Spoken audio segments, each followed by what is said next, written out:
નામ એટલે અણહિરપુર પાટણ. રાણકી વાવ world heritage એટલે રાણકી વાવ.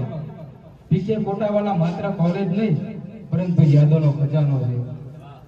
કદાચ કોઈનું ત્યાં દિલ તૂટ્યું છે તો કોઈને કદાચ પરમ મિત્રો મળ્યો છે, કોઈને કદાચ નવી મંજિલ મળી છે તો કોઈને કદાચ નવી રાહ મળી છે.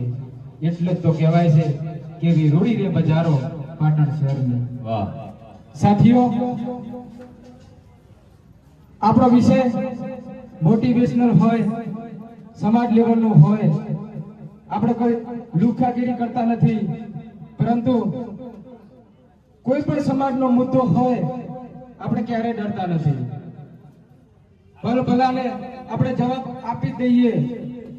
અને જ્યારે ઠાકોરજી જ્યાં ઓપનિંગ કરી અને ત્યાં બેઠો તો અને ત્યાં એક સૂત્ર લખી દીધું હતું અને બહુ તમે સાથ સહકાર આપ્યો છે એનો કે ઉઠો ભાઈ, ચા ઊંચી કરજો. જો આપણે સૌ પ્રથમવાર ઠાકોરજીનું ચાનું સૂત્ર આવ્યું હતું કે ઉઠો, જાગો અને ઠાકોરજીની ચા માગો. વાહ.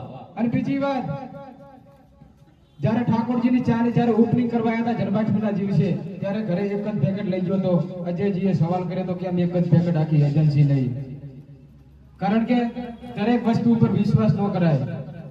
આપણે નથી કહેતા કે ભાઈ બીજી ચા ખરાબ આવે છે, બધી ઘણી બધી સારી છે. એક પેકેટ લઈ આખી બજારના વેપારીઓ જેટલી હોટેલ હતી થોડી થોડી આપી હતી અને કોઈ પણ વેપારીનો એવો રિસ્પોન્સ નતો આવ્યો કે ભાઈ ચામાં ક્વોલિટી નથી કે ચા આમ છે, ચાની ક્વોલિટી ખરાબ હોય ને તો પૈસા મારદોડથી લઈ જાજો.